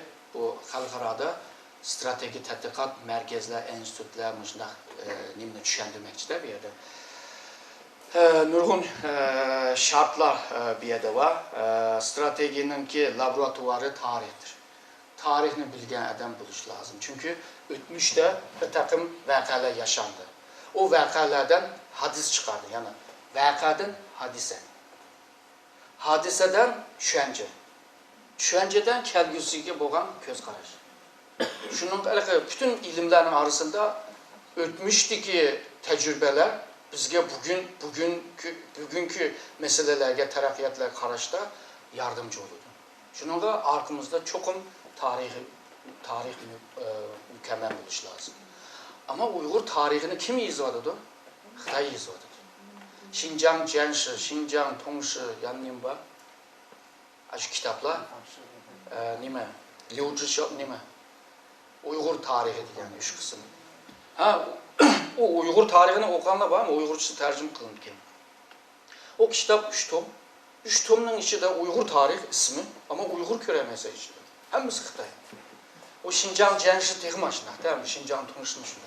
Yani bu tarih eğer de hak yazgan olsa, çalı yazgan olsa sen bugün el kılış için sen tarihini toluk bilemezsin.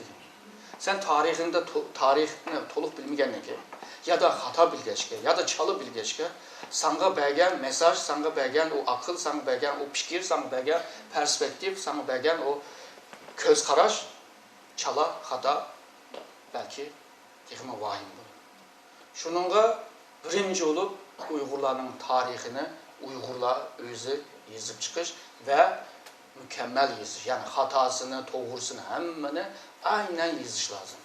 Çünkü doğrulukla bizge cık yine tecrübe savab verdi ama hatalıkla tehimi köp verdi. Bizni akıllandırdı. Biz bugün yaşavatımız nurgun nesini bilemeyiz ama tarihte yaşanan vakanı hadiseleştirmek lazım. Yani onu olgulaştırmak deydi Türkçe'de. O boğan vaxtı da biz akıllanırız. Bunun vakadan akıllanmayız. Bunu da bir kıska düşendirək. Türkler Anadolu kırdı. Uruş cangla kırdı. Bu ne mi? Vaka. Anadolu onunki Müslümanlaştı ve Türkleşti. Bu ne mi? Hadise. Yani bunun farkı şu. Hadiseye ehemmiyet vermek lazım. Tarihçinin işi vakadan hadise çıkarmak. Hadiseden bu tədqiqatçılar akıl fikir aldığını körəlişini çıkarmak lazım. Bu pənlər bir-birisini tərkib edən bir pənlər. İlim cəhətdə bunu metodları bilə qılmaq lazım. Arzu bilə, dedim arzu olmaydı da. İlimlə metodları qarab qılmaq lazım. Akıl və zeka bu işinin en mühim nəsi. Yani nəhayət akıllı buluş lazım. Çünkü siyaset ki kəlgən çağda sen oynaşqa başlayırsan. Oynağan vaxtda da usta buluş lazım. Xalqlar bilemezse texim yaxşı. Washington bağın ballar bilişmiyim ki Washington'da K koçusu var. K ile yazılan. O koçu boyunca Amerika'nın ki strateji orunlar hem seçildi. Köp hem de %80 seçildi. O koça aşı Amerikalığa akıl bergan koça. Washington'ın kalbi, yüregi. O yerdeki mutahassislarni deydigan bir gap bor. Dünyada kılamaydigan iş yok. Ama oylap yetemigen iş var. Sen eğer de rakipten bir kadem demeyle 20 kadem oylayalırsan, baldırı oylayalırsan, o kendi kaldı, sen galibiyet kazanırsın. Şununla akıl, zeka, bütün güçlerininki anısı. Kolunda ming xil kural bozma, akılın olmasa onu işletemezsen işe yaramaydı. Ama kolunda bunda kurallar yok ama akılın boğaçka koluda kural boğarlar mı yine akıl ve zeka. Bu strateji nimede moyun. Amerika'daki nimeler think tank deydi, o da tədqiqat merkezler, strateji tədqiqat. Bunlarınki yıllarını mı yazdım? Bazı yıllarda qarasanglar, mesela 1940'larda, 50'lerde köpeygen, çaqqanla cıqnəs kurulup getdi.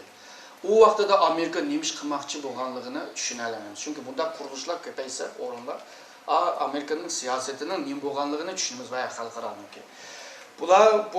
Bunlar mı şunda? Mesela 70 yıllarda, 80 yıllarda mı cıq payda olğan. 90 yıllarda ve bugünküce yeni kurulğan strateji nimeler, merkezler köpeği vardı. Türkiye'de mi 99'da birincisi kuruldu. Bütün devletler müştəq qılırdı. Eğer de ben mənfəətimni qovdab, yaxşı yaşayab, izləməyimə dəymən desə, strateji ilə iş qılmaq lazım. Hissiyat ilə və arzu ilə deməz. Arzu şirin bir düşkü oxşaydı. Ama düş oxanğandan keyin o yox oldu. Evlatlara bir nimə taşlap qoyamayız. Yani baylık qoyamayız. Strateji bundaq merkezlerin kuruluşununki sebepleri, nime məqsədi ilə, qandaq qılğanlığını hem de değişikliğine hacet yok. Qandaq çoğun kiçikliği, pulğa qarab qılğanlığı, mütəəssislərə qarab qılğan nurgun nimlər var. Bunlarını nim qılmay. Bir yerde bundaq kuruluşların birinci məqsədi Türkiye'de fikir dedim, aslında Uygurca'daki ideye. İdeye yaratış. İkincisi talim terbiye. Terbiye. Yani cemiyetini terbiyelemek lazım, o milletini terbiyelemek lazım, o milletini muşu an seviyeye ekiliş. Bunların vazifesi. Şunun kadar yaz tatillerde, mesela kuruluşlar, sab okuğucu, üniversite okuğucular kirip bir yerde staj kılın. Ükündü bir yerde. Biz bir bulak ders anlatımız oldu. Bu talim terbiye işi. Üçüncüsü mütehassislerini kuruluşlarda ekiliş. Bazen çok mütehassisler var, çok pul ile ekiliş lazımdı. Amal yok. Çünkü bu kuruluşunu yaşatış için bu organı acına mütehassislerine ihtiyaç var. Mesela Obama'nınki hükümetiga, yeni hükümeti kurulğan vaxtıda aşı tızılğan adamlarını qarab yıkanlar, hemmisi Amerika'nınki xil strateji merkezlerden hükümetke kirgan adamlar. Yani bu mütehassisler, mesela ben liberal bolğan bolsam, Obama'nınki partisi saylanğan vaxtıda ben kirmem. Şunlar bu. Ben eğer cumhuriyetçi olğan bolsam, oңçu olğan bolsam, George Bush'nunki saylanğan vaxtıda ben hükümetke kirmem. O hükümet yıkılsa ben bir yıpla yani tədqiqat merkezge kirmem. Amerika'da müştaq ayrılmadı. Mütehassisler hükümetten o vaxtıda qandaq qilish lazım. Bu mütehassisler hükümette başlık olmay turup münasibetini kuruş lazım. Mesela Amerika'daki bizim bazı ballar bu münasibetleri yakın.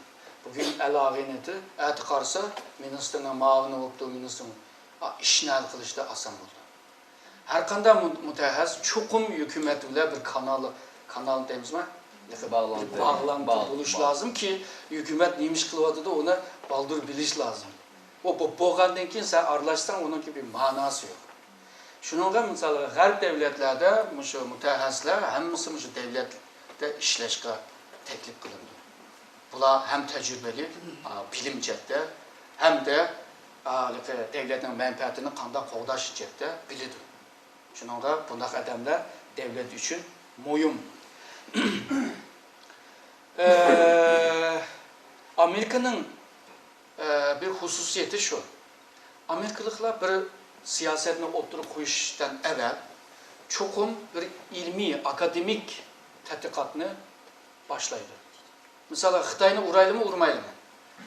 Muşundaq tədqiqat mərkəzgə tələb qılıdı, pulunu birdi, bunlar oturup tədqiqatını yazdı.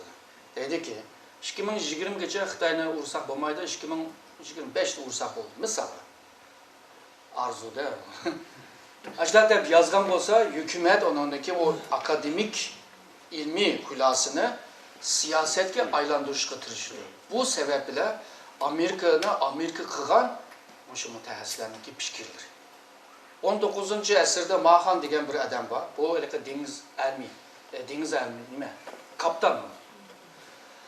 O İngilizlerin 19. əsr boyunca deniz güçünü hemmeni araştırıp da izlenip tədqiqatını elip veripdi.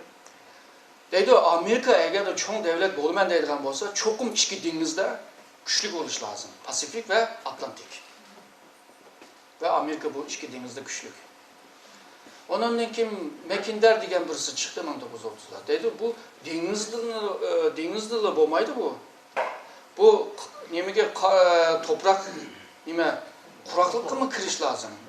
Şununla kuraklıkның merkezige mıh-mıhlığında kiriş lazım. Dep köstüdü. Şunun Otturasiya ve Türkiye'deki yerler ehemmiyet kazandı.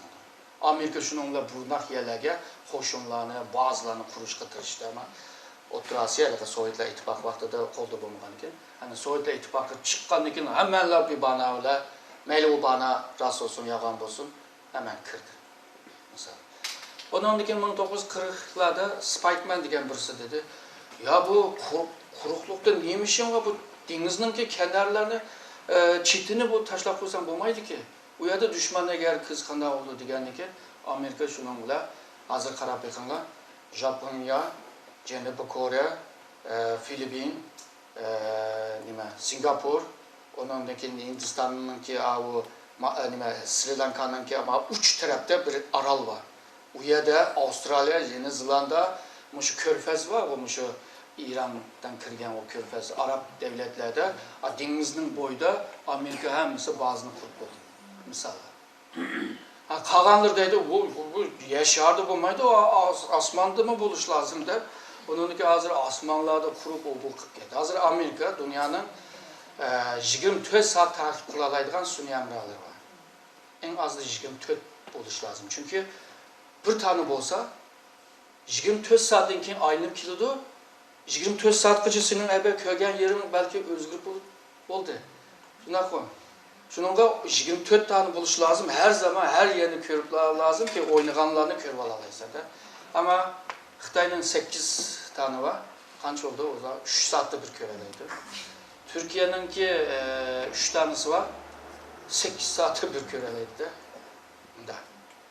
Asmanlarını dolduruyor etti Amerika hazır. Hemmiyen takip. Onu az da AWACS'da bir arıplan var. Casus arıplanları. Bunlar müjne uçun. Misalga bir yana bilip aldı Xitaylar. Mişədə jığın var dedi. Misalga bir yerde resmi çekeleydi. Bir yerde otağanlarının bazıları belki resim çekip Facebook'a koyup bilmeyin koydu. Ama Xitay'daydı bir yerde nimelerini değişkendi acaba. Suni emrabla bir yerde avaz ayılış ters. Kana kılış lazım? İnsansız avaz arıplama var. Mişəlemdə o küçük gidiyor, o küçük arıplama var. Sekundoga 30 bin avazını alalaydı ve 30 bin avazını hemmini ayrı alaydı.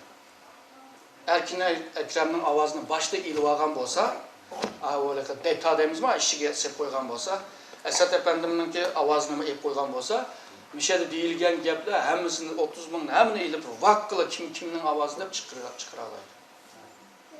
Bu dünyada bilemegen nesler, akbaratın bilemegen nesler %15 kaldı. %85 hem de tapalaydıgan olup kaldı. Bizimki xəvib siz aslında yaşayatımızdayız. Aslında başka bir xil security meselesi çıkmadı. Şərq Türkistan'ın kiraylı. Şərq Türkistan'ın ki teşkilatlarının ki niyeti mesela nime? Menfaati nime? Ya da menfaatini nişanga aylandırış lazım. Nişanı nime? Şunak bu. Biraz farklılık var ama hemini çıkıp gelsek yine şu müstakil.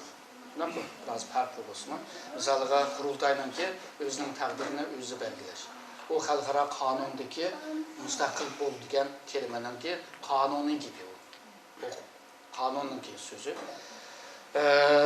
Bazıları demokrasi devlet kurumuzdaydı. Bazıları Türkiye'deki din ve siyasetin ayrıdaydı. Bazıları da şeriat, bütün şu devletin tüzümü şeriatla göre kılımızdaydı. Meyli din olsun, kim galibiyet kazansa onun hakkı şuna koy. Şerq Türkistan'ın ki nişanı nimdeydi? Müstakil değil. Müstakil dedi o. Ama ebe dedim üçlü bölmek lazım. Şuna koy, çöşür iş. Piyalığı ayrıyımız. Birinci piyal nimo? Hazırki vaziyet nimo? En kritik vaziyet nimo? Uygurlarının ki kimliği yıpranıyordu. Kimlik tügevadı. Kimlik tügenki millet değil olmaydı. Millet tügeydi. Beden ba milli hususiyeti bulmak başka millet bulamaydı. Xitay zaten aşına arzu kıladı. Bunlar millileşmesin. Millileşemeyken kim biz birleşemeyiz. Sen o men bu karmaymasan belki Xitay'dan senin sen karta Xitay'a tekimi yaxşı görüp kılış mümkün. Ama millilik olmagandan ki acıdan. Milli bolgan vaxtada hemimiz birlikte birlik olalayımız. Şununla hazır Şərq Türkistan'daki en xatarlik vaziyet kimlik krizi deb atanıdı sosyologiyada. Biz krizde hazır.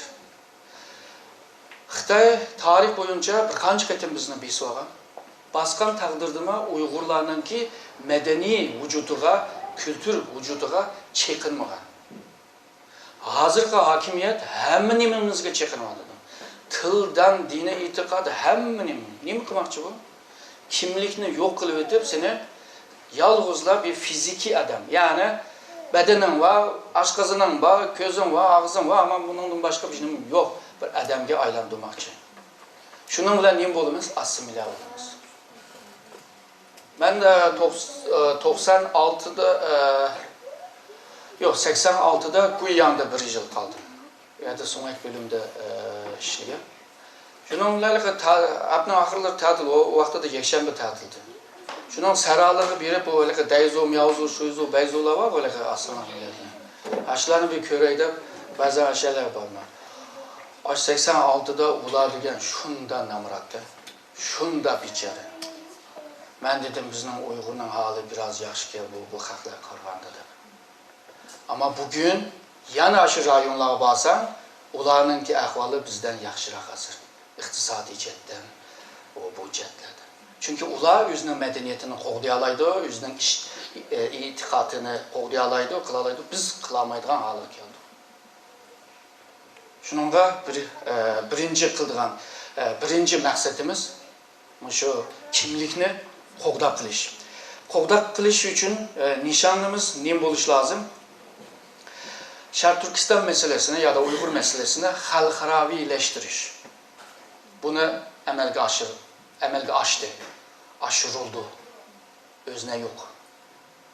Çünkü hemenla birisi 2001'den ki Xitay'nın ki Şərq Türkistan meselesini xalqara meselesi de deyişi George Bush'un 11 sentyabrdan bir aydan keyin Şanxayga berip Jiang Zeminga bunundan keyin sen terör ile küreş kılışını bahane kılıp Uygurların hakkını çiğneyemese degenden biri Uygur meselesi xalqaravileşti. Xalqaravileşmek mühim bir narsa. Çünkü ebemen degen tüzümge kirdi degenki. Bugün Karapik'inle Amerika, Kanada, Türkiye, Orta Asya devletleri, nurgun devletinin Xitay ile buluvatkan münasebetinde Uygur meselesi çıkıp kalır. Üşüyesem mi, demişsem ama aşı mesele bağda bu mühim bir narsa. Yani meseleni xalqarada tutup duruş. O vaxtda da bu mesele yok olmaydı, devam olurdu. Bu xalqaravileştirmek lazım. Üçüncüsü siyasetçiler profesyonelleş, yani mükemmelleş.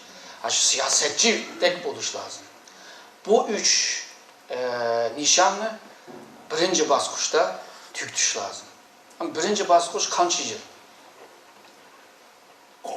Ona mütehassisler oylap kısa buldu. 5 yıl, 10 yıl. Misalga xalqaraleşti. Ama teşkilat elikidek mekanizmalaşma, sistemleşme olmadı. Siyasetçiler mi profesyonelleşmedidir. Uzman, mütehassisleşmedidir. Bula kam, bularını toluqlamasaq, xalqaravileşken davaga gücün yetmey kalıdır. Akılın yetmey kalıdır. Seninki dava xalqaravileşkendeki sen xalqara sahnede diyen gel. Xalqara diyen bir sahne var. O sahne bütün devletinin en ilgar adamlar çıkıp oynaydıgan yer o. O zaman Uygurlarının kim var? En noci adamları o sahneye çıkış lazım. Olmasa xalqaravileşken o Şark Türkistan meselesi asta sahnenin çetige iştirip ahire sahnenin tövenleriga çüklüşününki ihtimali var. Fırsat degan narsa daimi kalmaydı. Özgürlük turdu. Fırsat bu fırsat. Tutamadıma kiti kaldı. Şark Türkistanlıklar için Allah belki 129 yıl Uygurlar cepat attı, kıylandı, izildi. Bir fırsat birey bu Uygurlarga deb bergen boz gerek. Onun için bu fırsatını kaçırış. 20-30 yıldan keyin hammasi tillaydi bizni. Kılalaydigan işler ya da mühim bir narsada her qanday bir faaliyetini mangzuş için, onu hareket, dinamik, canlı tutuş için çokum bir ideya lazım. İdeya. Şu sözünü belki hatırlamışsınız, bilmem insanlarda var mı? Lenin'in bir sözü var. İnqilabi ideya olmasa inqilabi hareket olmaydı. Yani meylis oncu olsun, komünist olsun, kaysı cibosu olsun, hemisi bilidir. Bir işini dinamik halde tutuş için, yani hareketli tutuş için çokum ideya lazım. İdeya onu iştirip miniş lazım. İdeya onu yüzge monopol kılış lazım, onu kontrol kılış lazım. İdeyasız bir işini kılamaydıgan halde buluş lazım. Şuna koy.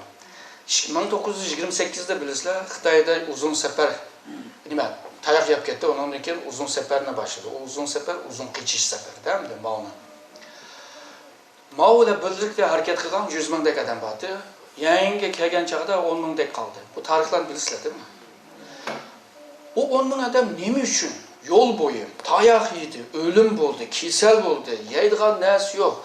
Şu kemerini şu kayntıp onu şorpa kılıp bu tirden nima çıkırıp, protein çıkırıp, açlıktan nima kılıp işip adamlar şöyle protein kan bokulup. Aşında kıyınlanıp yani şu davanı kılımız diyen ruhunu bergen narsa ideyadır. Yani komünizm ideyası. Şundacık bayının balları var Mao'nun arkaya geçken. Liu Shaoqi'den şu Zhou Enlai'ye geçen. Bunlar şu ideyaya bağlanan başka hemen nemeni taşlagan. İdeya mühim. O bizne ortak hareketke salıdı. Şundakla bizni ittifak kılalaydı. Biz deyimiz biz ittifaksız. Bizne bir yere ekildiğen o nime yok. Şilim yok. Bizne bir yere ekilelaydigan o himürtüş yok. Onu icat kılmak lazım, yartış lazım. Hemimiz o okşaş ideyada oğamakta da yolumuz okşaş olurdu. Kılan işimiz mi okşaş olurdu. O vakti de jetkesiliş asan oldu. İdeyanın kanday yartış lazım. Milli hususiyetiga, ilimge, bilimge ehmiyet verip kılmak lazım. Tünü gün bazı ballarla sözleşti o. Misalga tenişlik. Onu eğer de 3 Şark Türkistan, Avrasya, dünya 3 katlamda ona sosyoloji, psikoloji, tarih, din derken yani Tevrat'tan İncil'e kadar hemsini işçi gelip toluk bir ideyani yaratkan vaxtıda dünya halkı hemisi ne oldu? Tinişlikini isteydi. İstemeyen adam yok. Cidal çıkaran, kural satıdığan adamlar düşürmeydi. Çünkü cidal çıksa kural satılaydı demez mi? Onundan başka puhra insanlar hemisi tinişlikini halaydı. Uygurlar universal seviyede ifade kılalığan vaxtıda bütün dünya seni kollaydı. Qara, bunlar İpek yolu vaxtıda dünya medeniyetiga tövbe koşkan milletler. Bunlar bugün bek aciz ve biçare halde kaptı. Xitay bularını yep kit vardı, sömür kit vardı, o bu. Qara, bugün mışında turuqluq dünyada tinişlik isteymendeydi. Avrasya'da tinişlik isteymendeydi. Şark Türkistan'da tinişlik isteymendeydi. Bu nim degen Ali canab bir millet bu. De, xalqlar bu tuyğu bilan seninle yakınlaşdı. O vaxtıda sen cık nəsini qoluğa tushiralaysiz. İdeya degan mo'yin bir narsa. Buni ijod qilmoq lozim. Chunki biz devlet mustaqil degan gap devlet qurish. Devlet qurishninki shartlari bor. Bu shartlarni eklamasa qanday devlet qursa shunaqa. Bu mo'yin. Ikkinchi bosqichda nima ish qilaylik? Misolga kimlikni qo'g'didik, abaqildirmiz. Nurg'un ideyamiz bo'ldi, ishchilarimiz avkit bordi. Hamma siyosatchilar deganki mutaxassis, professional tashkilotimiz sistematik ishlayotdi, shunaqa. Xalqaro vaziyatmi muvofiq bizga aytib yiqyotdi. O zaman kimlikni qo'g'dab qoldik degan gapda. Hozir biz kuchli bir millat sifatida, ama boshqa haqqimiz bo'lmasimi? Bir millat men bor, yerda menga nima qilmaysa degan bir holga keldik, shunaqmi? Endi ikkinchi qadamda nima ish qilamiz? Xitoyninki Sharq Turkistonga berilgan butun qonuniy huquqlarni ilish. Qonuniy huquq. Bu 1949'da, 53'te, 84'te, 99, 2001'de özgürlük mangan neyim var? Otonom rayon asas kanunu var. Misal, u yerdeki haklarına hemine iliş. Qaysi vaqtdagini alamiz? Keyingi o'zgartish kirgizganlar emas. En başdagi. Onun keyin xalqaroda nurg'un qonunlar var. Misalga, nima deylik? 1962-64 miydi? Hatta nima qilmasam. U yerda mustamlika ostidagi xalqni ozod qilish. Mustamlikachilar topraktan çekilip ketish degan qaror var. 1954 nomorliq. Ondan keyin ba'zi mustamlika qo'yib etmaydi-ku. Yo'q, bo'lmaydi, men qo'yaman, bu meniki zeminim deb ulmagandan keyin yana bir qarornoma chiqadi. Eğer de mustamlikachilar chiqmay qolsa, o yerli xalqlar qurol bilan uningga jang ochalaydi deb haq bergan. 2004'te o vaqtda dunyoda terrorizm degan narsa bak olib ketib qolgan vaqti. New York'ta bir yig'in bo'ldi. Bu yerdagi mening tema Uyg'urlar terrorist emas. Mush qonun, xalqaro qonunlar bilan silib, hozirgi moddani ishlatib, u vaqtda hech kim diyemedi dedi Uyg'urlar terrorist emas deb. Ya'ni hech kim derken qisman odamdan boshqa ko'pchiliklar orasida. New York'dagi yig'inda men degandim, ama jiq odam bunga nima qilamadi, ya'ni idrok qilamadi. Nima davodi dedi. Ya'ni sen qurol bilan Xitoyni uralaysa degan gap bu. Xalqaro qonuni bu. Ama Sharq Turkiston mustamlika rayon deganni boshda ularga isbot qilib bersan bo'ldi. U vaqtda tarixchilar o zeminning mustamlika rayon bo'lganligini isbot qilish. İkincisi siyosetchilar har og'zini ochgan vaqtida Sharq Turkistonni mustamlika rayon deb ifoda qilmoq lozim. O mo'yin narsa. Yani bütün kanunlardan istifoda qilish. Kanunlardan. Ve nişanımız abaqi kimlikni qo'g'dib oldik-ku. Endi qonun bilan texmi bexatar bir ahvolda qo'riydi. Yani başta biz milliy kimlik bilan qo'g'didik o'zimizni. Hozir abaydat o'tgan xalqaro va Xitoyning qonun bilan o'zimizni qo'g'didik. Bu kanunun içinde mesela nimene okuganlar buluş mümkün. Otonom rayonunki kanunlarda bizdenki iktisadi, bizdenki marif, bizdenki nurgun narsa özümüz kılalayımız. Taşkı siyaset ve askeri ermi qo'g'dashda o Xitoy merkez nim qildi. Qolgan haq hammasi bizni. Ben dedim, onu qo'g'didik deyaptim. Hozir tuydi çünkü kanun bilan qo'g'dab bo'ldi. Agarda bunlar qo'g'dangan vaqtida senin iki narsa eksik var. Birisi taşkı siyaset. Senin kolunda emas. İkincisi ermi. Yani mutabiye senin kolunda emas. Hem de üçüncü kademge kelgan chog'da nima ish qilish lozim? Uyg'urlar, ben dedim, Uyg'urlar dünya medeniyetiga tövbe qo'shdi. Bu bika degan gap emas. Haqiqatan mana shunday. İpek yo'lunda Uyg'urlar eng baldur matbaa ishlatgan, qog'oz ishlatgan, sertçenekni nima sanat ve çekler nima deymiz? Çek sanat. Sen kelgan chog'da nima tijorat qilyapmiz ku? Men senga çek iz beraman. Hujjat. Pul hujjati. Sen kelganda ala olaysan. Üsüm. Bu 10. əsr. Avropada çek senetini birinci işletken, yani iptidai bankacılıkını birinci icat kılan Hollandalıq Oma 16. əsr. Altı esir ki. Yani o vaxtda da Uyğurlarla kılıvatkan tefecilik de Türkiye'de menden qarzı alıp tutsan çıkarak öteysen bana. Mesela 10 tenge verdim, bana kaytırganda 5 tengene kuş birisi.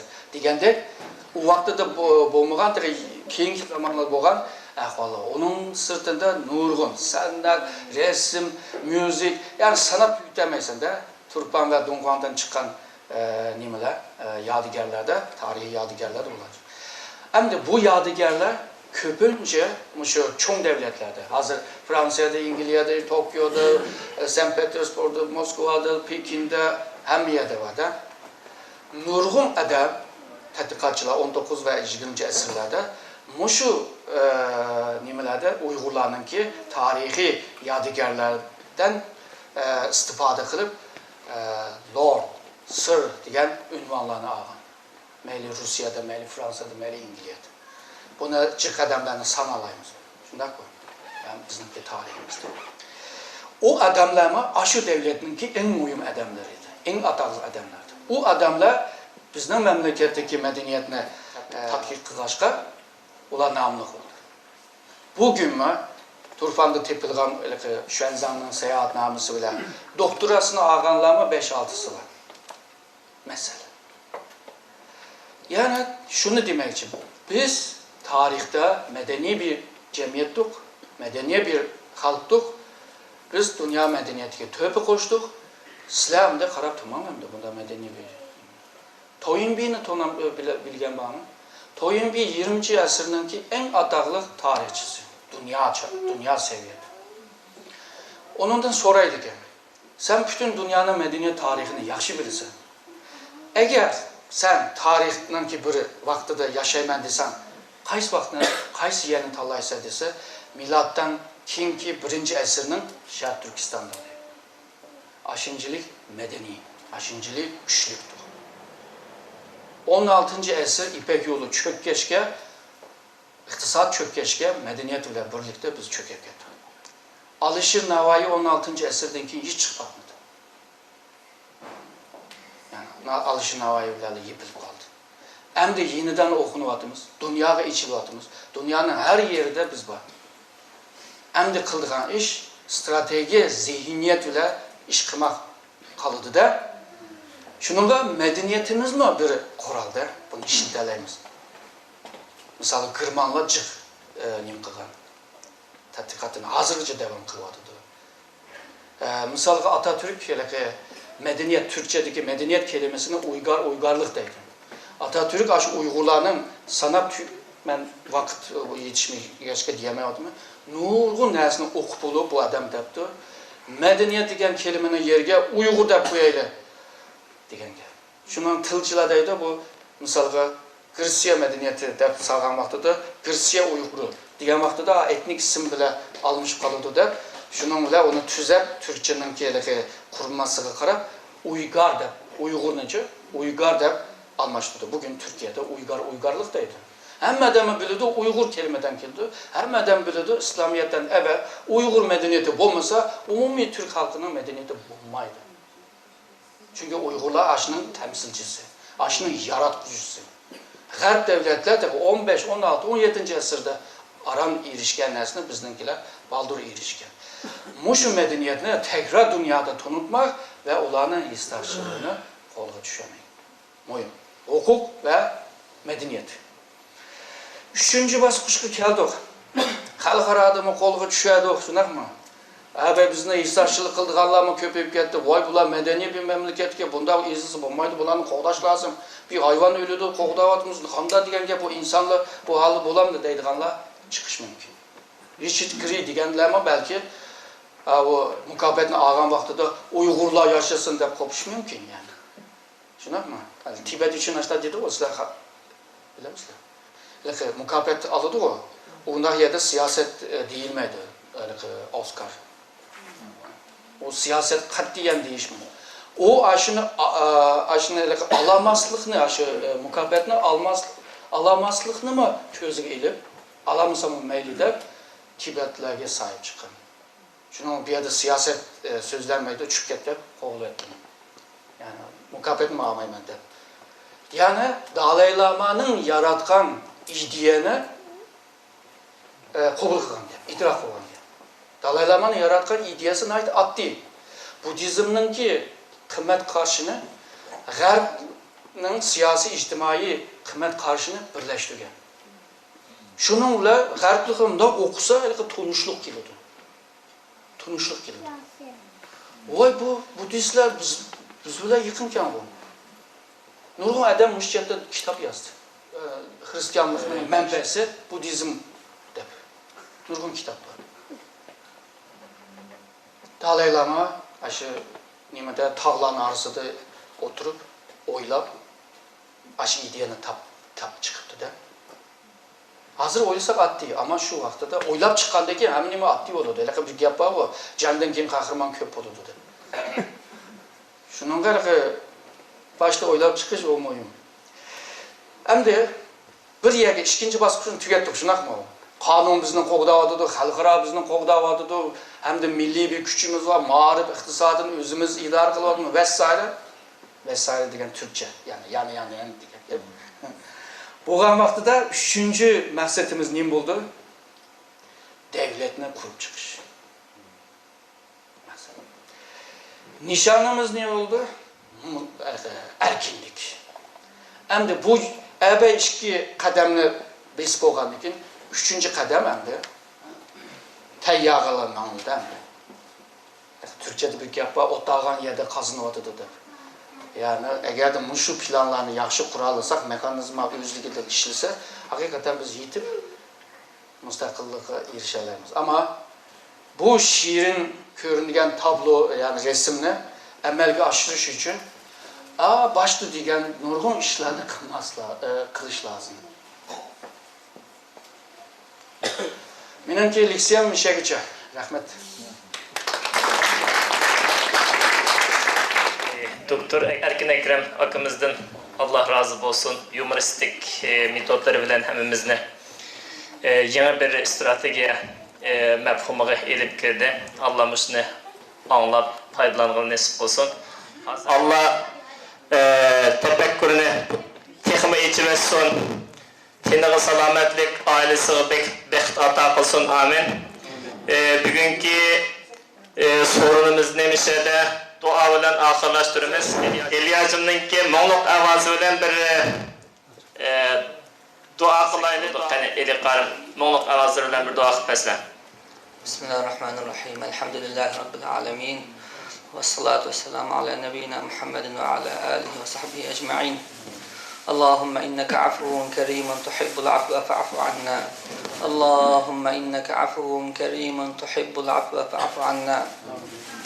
Allahümme ec'alna ihvanen ala surur mutakabilin. Ey Allah, barlık kırındaşlarını şundakla müşahit cembe olan kırındaşlar akıla, ufkula, hedilersin. Allah'ım böylenge Allah rahmet kılsın ya Allah. Ey Allah, hemimizle bir niyet, bir maksat, bir nişan için hizmet kıldığın hakiki kırındaşlardan kılvasıl ya Allah. Ya Allah, hemimizin ki bundan keyinki qilmoqchi bo'lgan barliq ishlarimizga yaxshilik ato qilsin ya Allah. Ey Allah, vatanimizdagi izilayotgan, turmalar yetayotgan barliq qarindoshlarga ajr ato qilsin ya Allah. Hammamizningki ota-onamiz, urug'-tuqqanlarimiz, qarindoshlarımizga rahmat qilsin ya Allah. Robbana atina fid dunya hasana va fil oxirati hasana va qina azaban nar. Ve sallallahu ve sellem ala habibina Muhammed ve ala alihi ve sahbihi ecma'in. Bi rahmetika ya erhamer rahimin.